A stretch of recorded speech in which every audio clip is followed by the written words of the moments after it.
Om Shanti.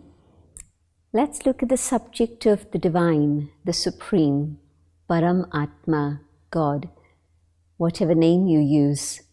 But let's look at it in a little bit more depth. And again, these are ideas that I share with you on the basis of the teachings of Raj Yoga from the Brahma Kumaris. But I also want to say that these things that I had to understand deeply and experiment with before I could say, yes, this is what it is. So the same for you also. Treat it absolutely as an experiment and keep it open. Keep your minds and hearts open and see what you understand, what you feel, what you experience. So we spoke about God, the Supreme Being, as a point of light, for the one who has within that point the ocean of all positive attributes. But it's also important to know that this being has a name and this being has an abode.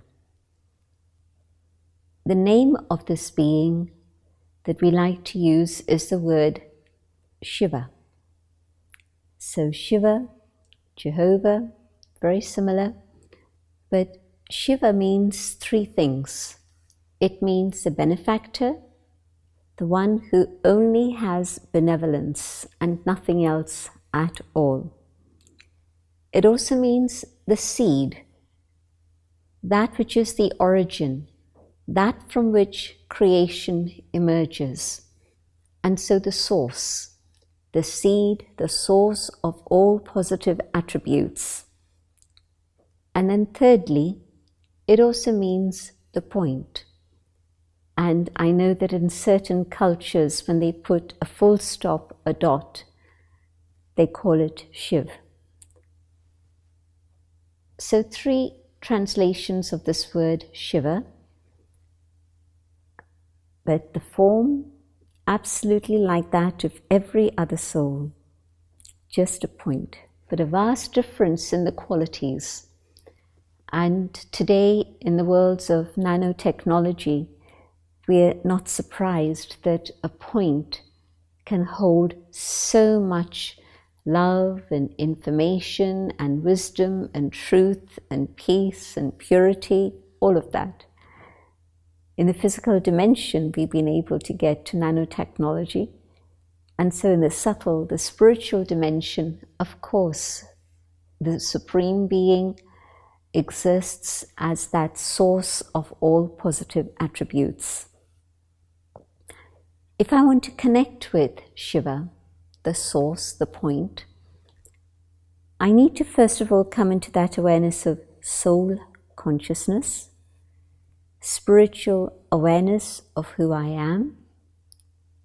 Then I need to visualize this point of light, or think about this point of light. But I need a background. Where is this point of light?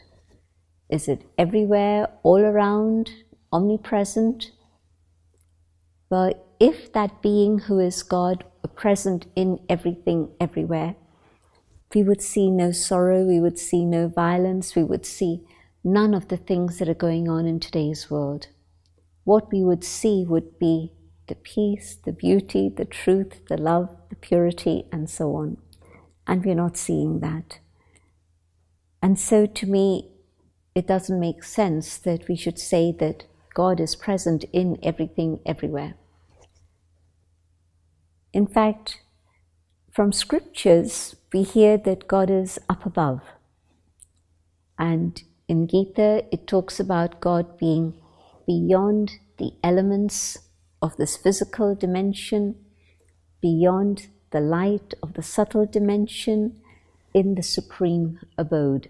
That is the home, the residence of the divine. We call it the land of silence, we call it the world of light, the Brahma element, the eternal light. We call it our home, because it's not just God's home, we're the children of God, and so it's our home too. all of us live there in the supreme region. And so to meditate, soul conscious, then God conscious, then let your mind go to that place of infinite light where there are no walls. And this is your home and the home of God. But of course, we left our home a long time ago to come and experience life on this planet. But God's in his home forever. And yes, God intervenes in human affairs from time to time. But basically, God is in that home, the land of silence, the land of peace. It's also the land of purity, because it is unchangeable. Just as God's qualities are constant, consistent, and can never run dry, can never run out, which is why we use the analogy of the ocean. But the home is also stable and eternal, not with the changes that keep happening in the physical dimension all the time, but a place of total silence. So not even a vibration of anything else. That is God's home. So when I think about God, I need to take my mind up above. It's like if you have a receiver, but you need to be able to tune it to the right frequency so that you're able to connect with the receiver. Then you get the transmission. There are two of us. I'm here and I don't have the frequency number. I may have a receiver, but I don't have the frequency. And you do. You'll be saying, "Isn't this wonderful?" And you've got your earbuds in your ears and you're saying, "This is wonderful music." And I'm trying and I'm getting nothing. I may even be trying several other frequencies, but I'm still getting nothing. It's not what I want, because I haven't practiced soul consciousness. And so soul consciousness allows the intellect and the mind to tune in to God. And so having this information and practicing all this information means that you can tune in to the right frequency. And yes, for sure, then you'll experience God's love, God's light, the might, the beauty, the truth. Everything will be available for you. One of the reasons why we haven't been able to have this experience that we've wanted of God's presence and God's relationship is because we didn't know where to look. And so we couldn't find God. Not in the pilgrimage places, not in the temples, not in the churches, not in the mosques. Where is he? She. It's both. God is a being of light. And so we use the word he because the relationship with God as Father is a very powerful one. But God is also the mother. And so he and she. But the home is up above, that world of silence, which is eternal. When I connect with God, yes, let me think of the attributes of God, however many, 99, maybe more. Think about all the experiences that it's possible to have with God, not just the regular traditional ones, but think about God as the laundryman, the one who comes to wash the dirty clothes. Think of God as the gardener, coming to change you from a thorn into a flower. A jeweler, the one who's able to transform that which is gross into that which is divine. An alchemist who's able to transform a rough stone and make it into gold and even beyond a diamond. So many different things that you can experiment with, but in particular, I would recommend you try 5 different relationships with the divine.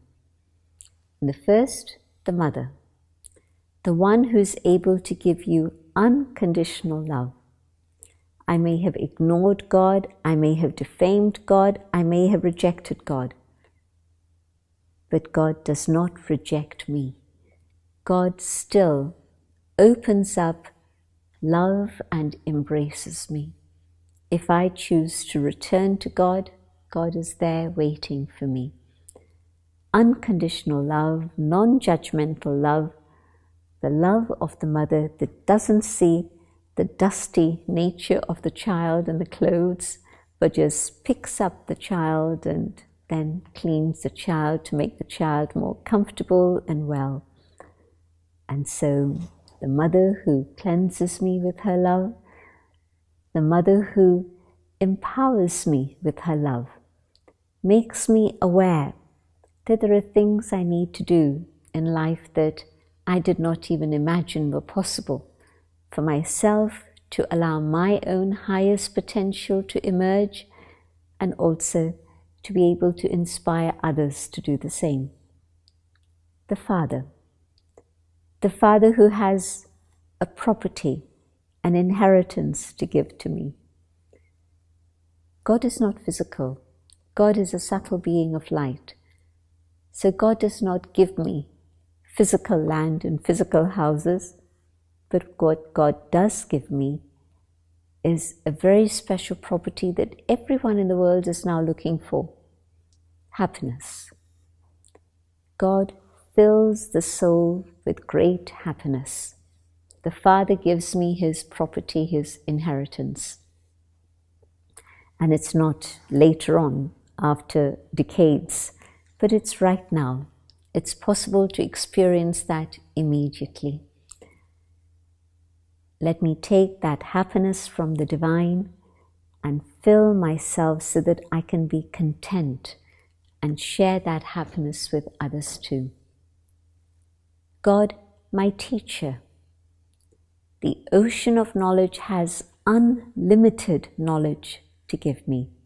We are exposed to a lot of information, but most of it is not useful. It's overload at the moment. And so let me understand, what is it that I need to retain and what I need to throw away? And give space within my awareness for that which is useful. So filter out whatever isn't useful and keep the knowledge that is useful. And then practice that knowledge in your life. And as I practice following the path of knowledge, I realize it's giving me wisdom. And then from wisdom, I can move forward and touch the truth. The next, God is my guide, my guru, the Satguru, the one who can lead me to my destination. And my destination is my home, liberation, but also my destination is liberation in life, heaven. Strange concepts for some maybe, but mukti, jivan mukti, liberation and liberation in life. These are the gifts that wait for us, for every individual, when we follow the teachings, the instructions of the Satguru, of the guide. The guide wants to take me there, but my mind wants to go here, then it's my choice. But if I choose to follow God's instructions, then the Satguru leads me to salvation, leads me to heaven. And it's not a heaven that's for a few. Heaven is a whole world, and we can all experience it and prepare ourselves for it, but we need to prepare. So the Satguru gives me teachings and instructions to be able to uplift me, and through that I'm able to move further beyond the physical dimension to liberation. God is also my friend. Try talking to God through the day. Rather than lifting your device and calling a human being, can I talk to God inside? Don't need a phone. I can just have pure thoughts of love, and the conversation, the dialogue with God can begin. And in that state, yes, I'll be able to experience the closeness, the companionship, the friendship of the one who can be with me constantly. And so experiment with that and experience God in all the different forms. Let's have a few minutes in which we take this up as our next experiment. And I hope you're continuing with all the other experiments we've been suggesting. But let's take this up now.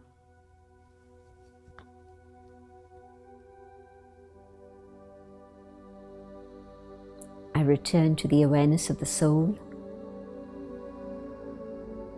And in this awareness, I connect with the divine.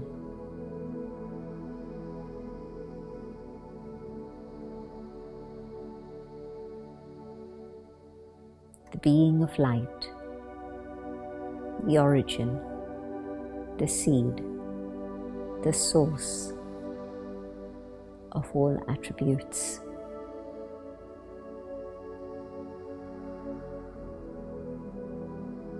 God, my mother, welcomes me with love, and I find myself surrounded by waves and waves of love.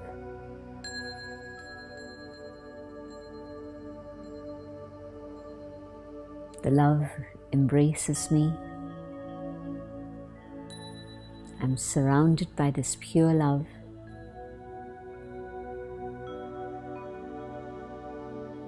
This love protects me.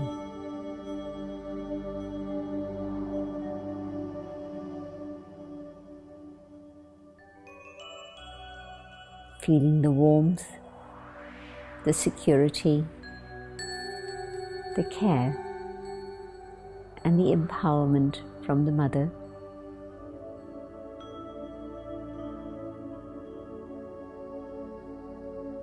I decide to move to the father.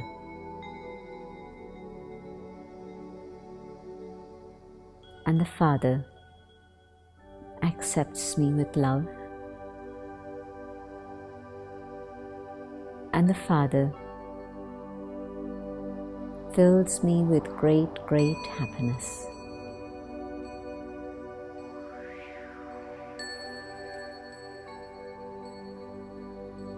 The Father inspires happiness in my heart.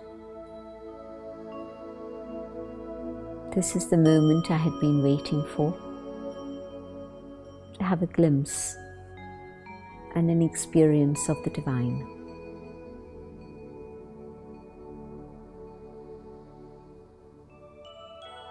Surrounded by love, filled with eternal happiness.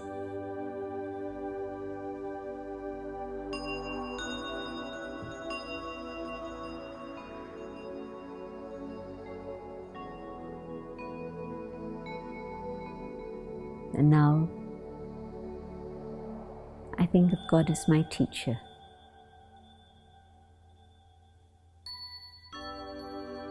From the ocean of knowledge, I learn about myself, I learn about God,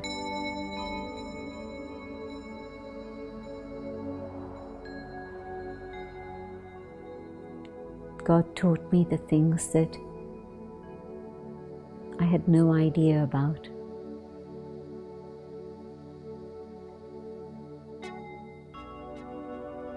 God revealed Himself to me so that I understand who He is and what it is He does. My teacher has been explaining so many amazing secrets that my intellect has really opened.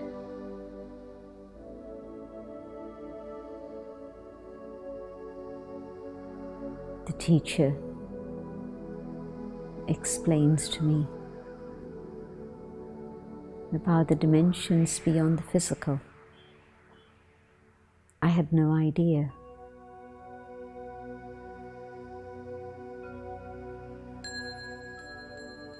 My teacher prepares me to live a good life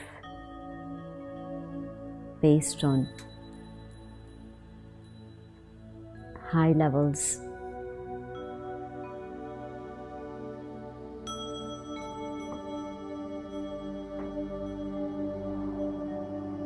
on principles that are eternal.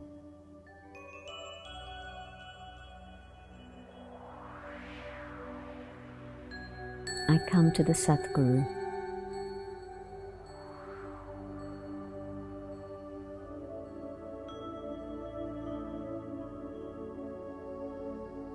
The Sadguru shows me how to prepare for the world beyond, for liberation, for salvation.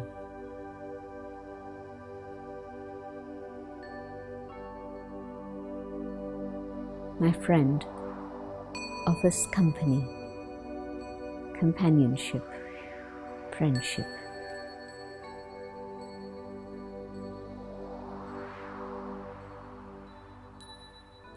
In the presence of the Divine,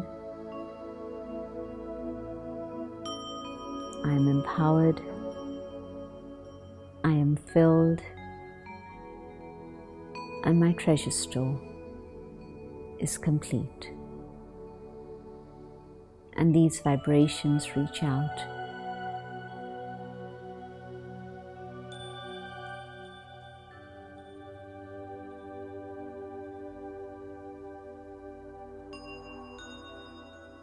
Om Shanti.